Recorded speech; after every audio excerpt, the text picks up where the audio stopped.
Walt, it's reveal day on Autonomy Markets. You know where we went. I know where we went. To our listeners and viewers, Walt and I headed to Austin, Texas. Unfortunately, no cowboy boots for Walt and no cowboy hat for me, but boy, we had a great time. We were invited to go in Robotaxi. Wow, wow, wow. It really impressed. Tesla, thank you kindly for the invitation. You exceeded our expectations. This episode of Autonomy Markets is dedicated to Tesla Robotaxi, and in the coming weeks, we will share more in-depth stuff of the other company's vision, the other technology we saw. But for this week, it's Tesla Robotaxi special on Autonomy Markets. Yeah, that's exactly right, Grayson. It was quite a trip. It's going to give us content, I think, for another couple episodes for sure. We'll share more videos over time, as well as some more information on kind of what transpired.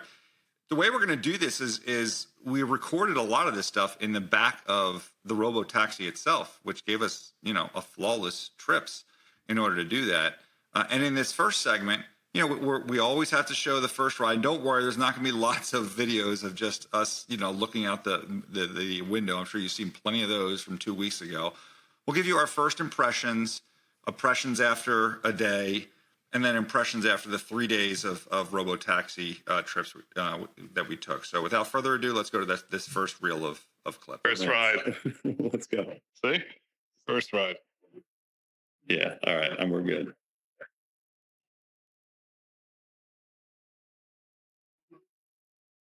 All right. Thanks. Okay, Grayson, we're a couple minutes in to our first ride. Yep. Without trying to sound like too much of a Tesla fanboy. I can call Tesla Stan now. Tesla Stan. What is your initial reaction? They did it. They did it. They did it. I mean, the bottom line is we're in a car. There's not anyone in the driver's seat. No. It's, progressing through the streets of Austin with a moderate amount of traffic. There is no driver in the driver's seat. What's your overall impression in terms of the car's feel? Smooth. I find it smoother than the version of FSD that I'm running at home. I find it when it comes to stoplights, when it comes to stop signs. I don't want to say perception because I don't have data to back this up, but I feel like it's looking further ahead and it's adjusting to coming to stop signs and stoplights further out than my version of FSD, which I'm currently running. And I got to say, for me, as our listeners may recall, I kind of salted some of the early riders from 2 weeks ago who, with a lot of hyperbole, saying this was much better than Waymo. I still don't think this is much better than Waymo, but since we have been kind of testing back and forth between Waymos and the Tesla Robotaxi, it is, I think, an overall smoother ride. As you said, as you're coming up to stoplights, which we're doing now, it's just a much smoother stop. It's a little bit less aggressive around the turns. It's just overall a more comfortable ride. Part of that, by the way, is the Y itself is just more comfortable than getting crammed into a Jaguar, which, again, when compared to a Y, is just a much better experience. I like the seats in this vehicle. I find it very comfortable from a passenger perspective, but we just came to a stop. The vehicle, about 600 to 800 feet before, started to slow down, came to a complete stop, and then slowly moved up. But we didn't feel there was none of that herky-jerky. It was very smooth. I would say a highly trained professional driver and a delivery service would drive very similar to that. Not a Robotaxi necessarily, so well done, Tesla. And at the end of the day, I'm not sure it totally matters. Like, if both of them feel generally pretty good, I feel like this is almost like when people were saying, what's the difference between 4K and HD? Unless you're in the Best Buy, seeing them right next to each other, like we're effectively doing today, going back and forth between Waymos and Robotaxis, so you can really tell the difference. But if you're just taking a Waymo or you're just taking a Robotaxi, they just both feel obviously very human and normal in terms of the comfort of the ride. Do you know what the comfort of that ride does? It builds trust. When you put an individual in here and they experience how comfortable it is and how smooth it is, it's going to help build public trust. Yeah, and it just, again, like we've all experienced, I think, with early Waymo rides, you just get comfortable. It's novel at first, not seeing anyone behind the driver's seat, and then you go about your business looking back at your phone, because you're just trusting what's going on in the car. And I think that's ultimately what's going to happen with the Robotaxi. Now, I want to point out, because very few people knew that we were coming, and when I got in the vehicle, I never felt nervous once. I felt comfortable from the moment the vehicle took off, and that says a lot. I think that is part of the comfort of the ride, meaning like the herky-jerkiness.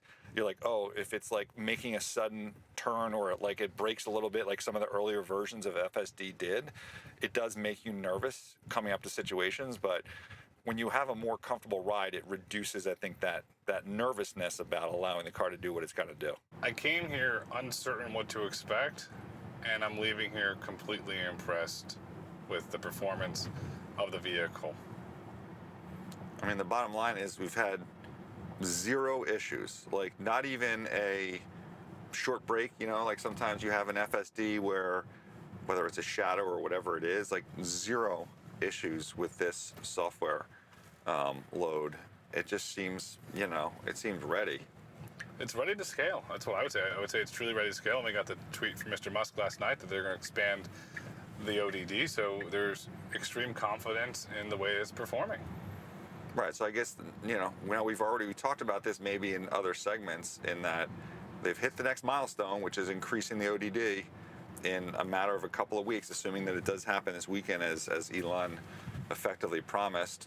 Next thing to do is add cars. Like, unlike other autonomy car companies, you're not going to have people sitting there wiring up additional sensors. They should just, you know, provision a new Y. The only thing they have to do is put the Robotaxi label on the side of the car, right, to add some volume here and get some additional safety attendants. Exactly. If you look at it from a maintenance perspective or a charging perspective, there's plenty of superchargers all over Austin. But there's nothing from a maintenance, technical, supercharging perspective that would slow down the expansion of Robotaxi. I mean, clearly the number of rides we did, which were a lot over the last 3 days, are not, as they would say, statistically significant. But I think, you know, they're certainly at a point where I'm guessing they're going to be adding more and more people into the app.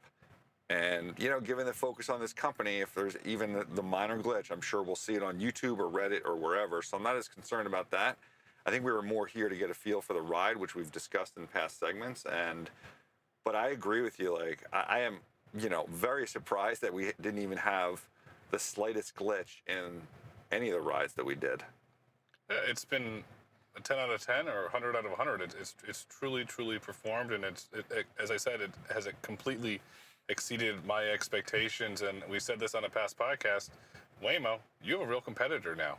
It's Tesla. And it was a more comfortable ride than Waymo, which I acknowledge. And, you know, for our listeners, I will be now picking up my new Y this Sunday, which I now will have hardware for, and getting the latest FSD software. So it'll be good to be able to compare this in a couple of days to what I've experienced here in this market. Walt, those were great clips. Fully autonomous, no interventions. Tesla performed. They beat my expectations. Wow, oh, wow. What's next? In this next set of clips that we have, we thought it was important to kind of show how the Tesla, you know, pulled into some areas that it then had to back out of and doing 3-point turns. And then more importantly, how the Tesla, even in the 3 days that we were there, seemed to learn. On day one in the hotel that you and I were staying at, our pickup point was like a block away. You'll see that in the video. But by day two, by the end of day two, the Tesla was actually coming into the hotel in the little mini circle, which you'll see on the video, in order to pick us up. And, you know, just to be clear, not that, you know, the Waymo was never able to accomplish that, because we did take a lot of Waymos and Teslas while we were there, and the Waymo never did accomplish that task of coming into the hotel. So without further ado, let's hit the second group of clips. That's ready from the app. Here we go. It's going to reverse. Now it's pulling in. It's pulling forward. Now it's going to go backwards. Nobody even notices.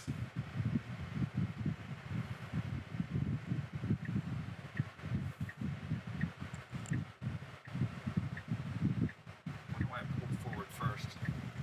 Oh, by the way, those bars were something that people have claimed have been an issue for some. Oh, and look, there was a bike there. No problem.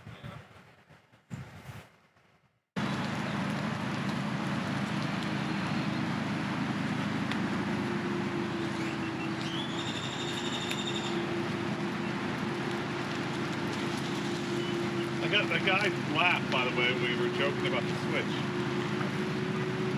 He's looking, so he's obviously he doesn't know what's going on because he's looking to make sure nothing happens. Yes.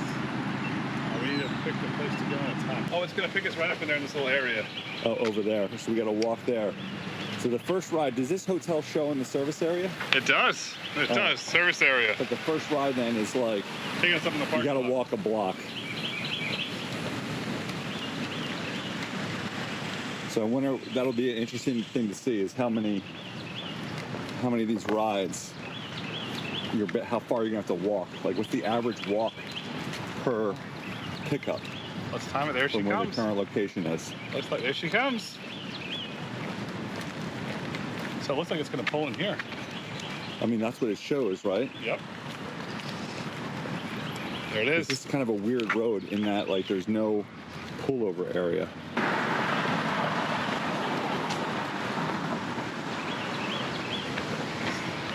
There comes Robo. Maybe the guy was laughing about your shorts. Oh, maybe he wanted to be my friend. Here it is, valet. He was laughing about your shorts. Let's slide this over. So we've discovered that our Tesla is learning at our hotel. There's a tricky entrance for both Teslas and Waymos. They, all the last 2 days, we've been getting picked up on the streets and dropped off on the streets. And then what happened tonight? Went into the valet zone first time, and the Waymo can't do that yet. Yeah, I mean, the Waymo hasn't done it yet. Whether it can or can't, who knows? But I don't know. Definitely, it's just so odd because all day it was dropping us off in the street, and we had to walk a little bit for the pickup. It was amazing to watch the vehicle learn.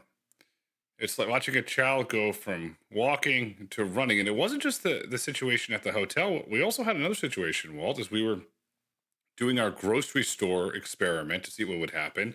The vehicle went on a turn to the left as it was supposed to, but the vehicle determined it couldn't legally cross the road. So it goes back around. And then what does it do? It goes to the light the next time and went in that entrance. It was truly amazing to watch the vehicle learn over the time that we spent in the vehicle.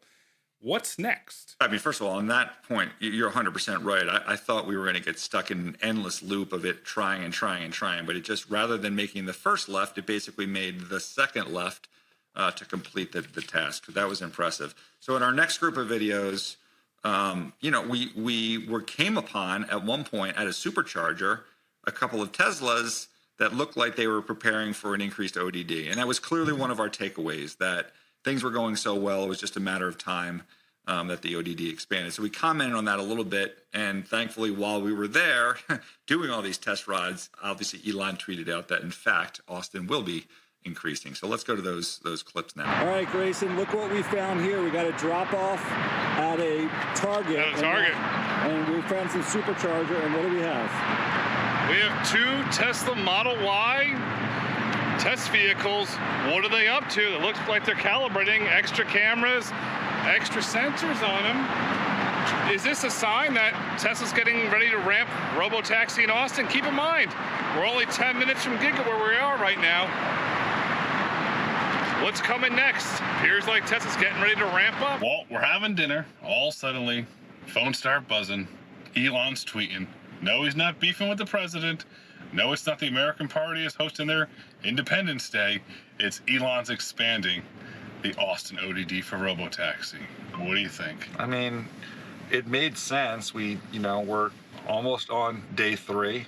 We've had a lot of rides. We've had no issues. And we've both been talking about, we just need more cars and, a larger ODD. I feel like it's ready. I mean, I think you keep the safety attendant here, they can scale up and just continue to show out the service. And it also makes sense because we saw earlier today a bunch of Teslas with in fact, LiDAR sensors on them that I think they were using to try and expand and look for new areas to expand.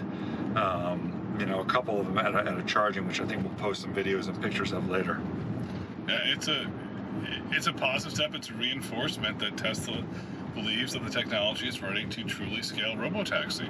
Yeah, this is just one of the common themes that you and I have discussed over the last 2 days. It's like, this is great, it's working great, and now it's time to expand. It's only been 2 weeks, so don't want to put the cart before the horse, but things seem to be going well enough that, maybe it's time to move forward. No matter what it is, Walt, an expansion is an expansion. The expanding ODD just validates Robotaxi and its technical capabilities.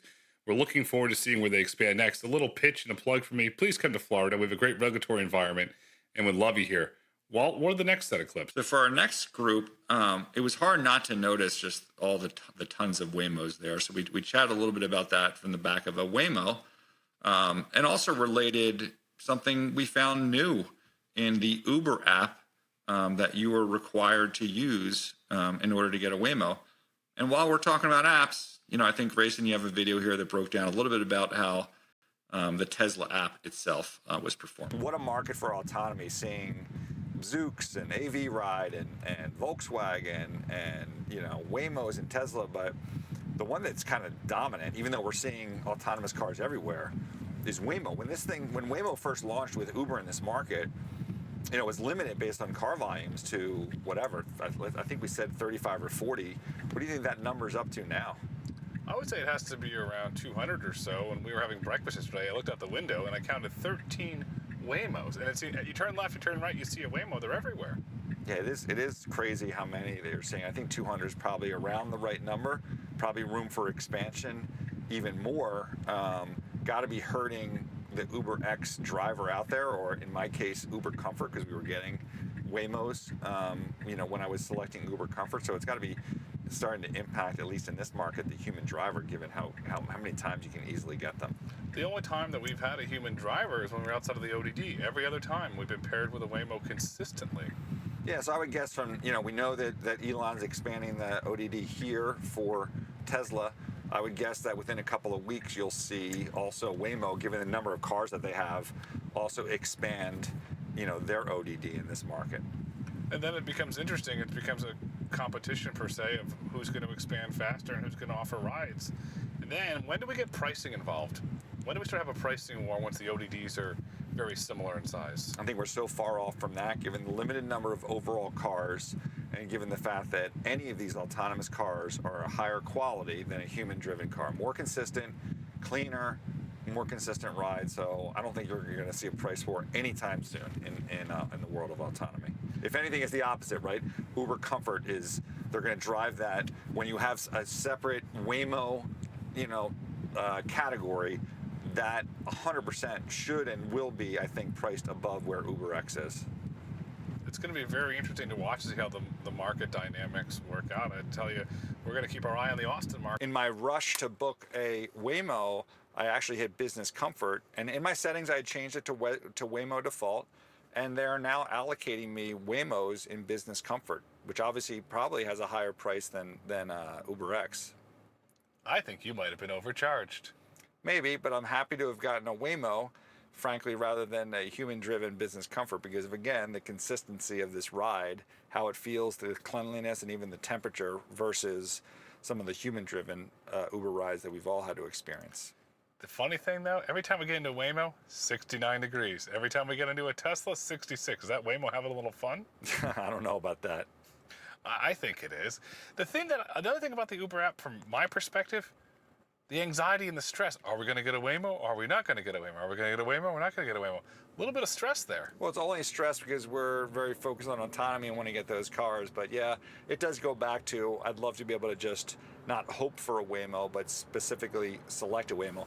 And to be fair, the reality is, other than one location we were in, the allocation of a Waymo to us has been pretty good, and we've seen a ton of Waymos in the market, and you'll see in one of our other segments the massive depot that they now have here in Austin for Waymos.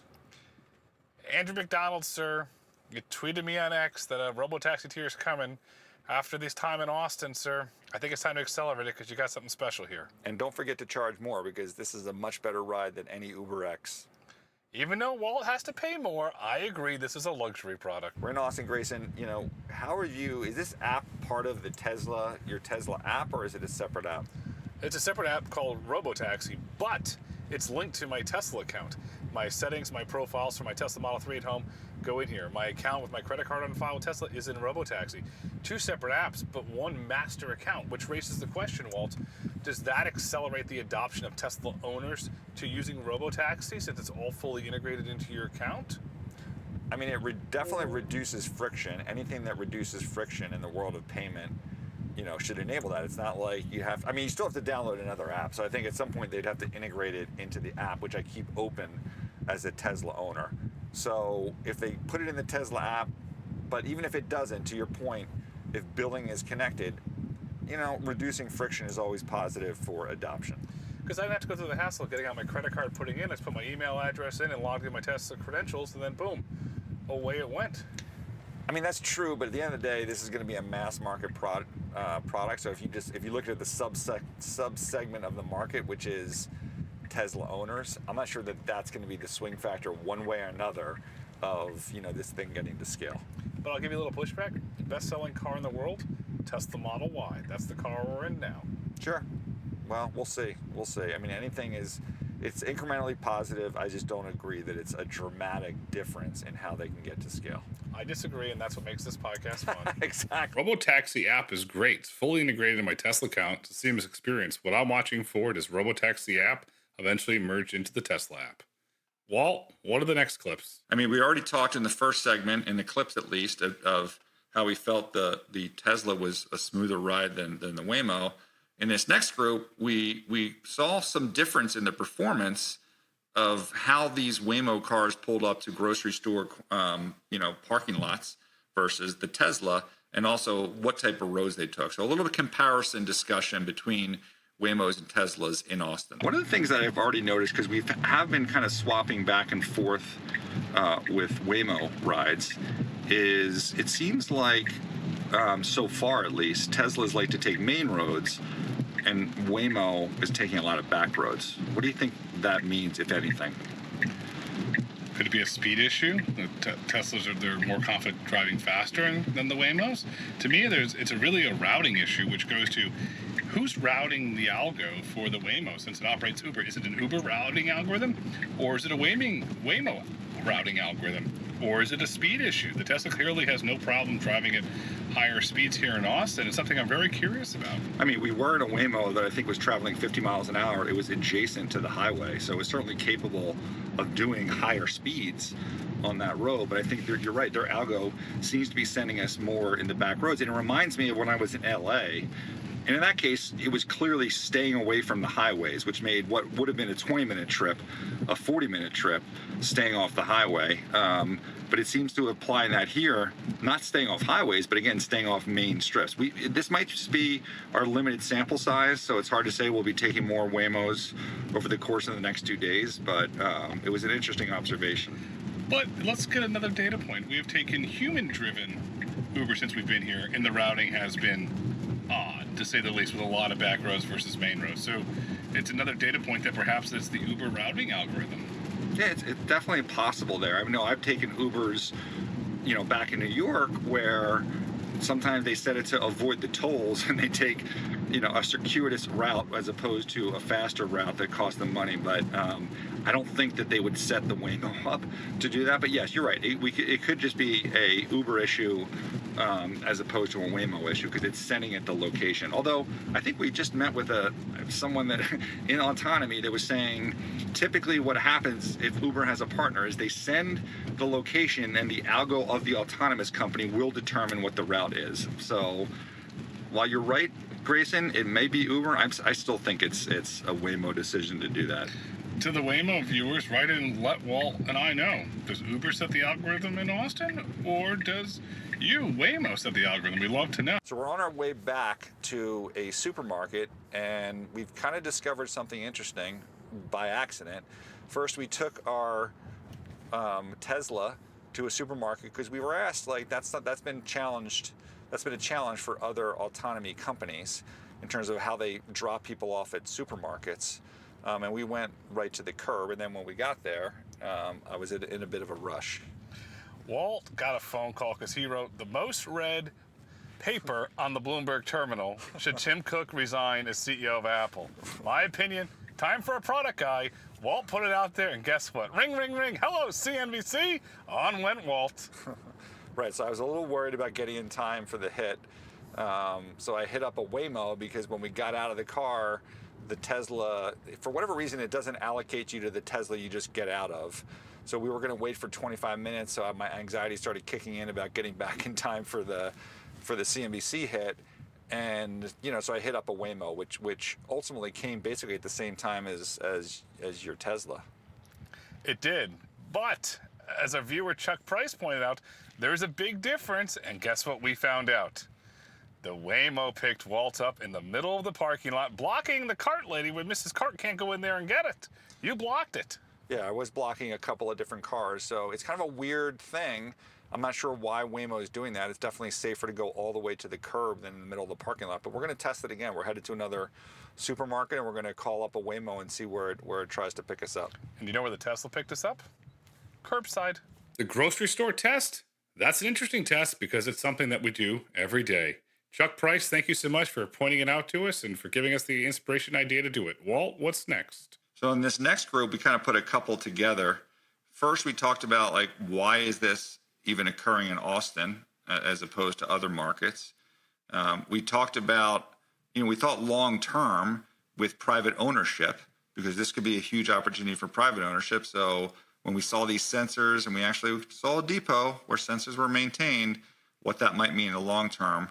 And then finally, it's always a popular topic, the attendant, the safety attendant that was with us on all these trips for Tesla.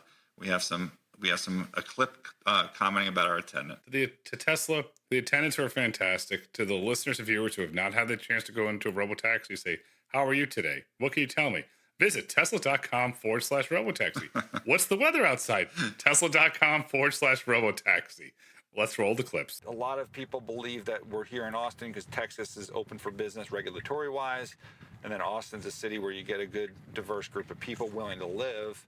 But, Florida's got those areas as well. Southern Florida. Why is everyone congregated here in Austin? There's so many autonomy companies here and not in Florida. The engineers want to be here, is the bottom line. It's closer to California, but the engineers want to be here. The engineers are driving this factor. Of all the work that I've done over the last decade in Florida, it's been very hard to get engineers to relocate there. But we do have a breakthrough. Waymo will be coming live online next year in Miami. Zoox at who knows when, they'll be coming online. But it really comes down to engineers that have been driving it, not necessarily the policy individuals. But why would an engineer not want to live near Miami, which seems like a pretty fun city to live near? Not that Austin isn't, but Miami also is as a place to attract talent. Perhaps better job hunting. I think Miami's a lot of fun. I know Miami's a lot of fun, frankly. Maybe it's just a preference.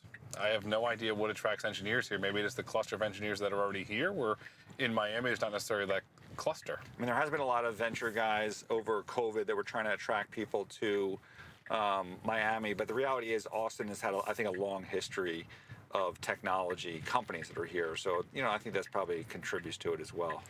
It contributes to it. And then the other thing here in Austin, there's an ecosystem, as you know. VW is testing, getting ready to deploy here. Zoox is testing, getting ready to deploy here. Tesla has deployed here. Waymo has deployed here. So there's a long history, and has a really great regulatory environment to deploy it as well. And from a manufacturing standpoint too, there's definitely a history of manufacturing that exists more here than perhaps in Florida, anywhere in Florida.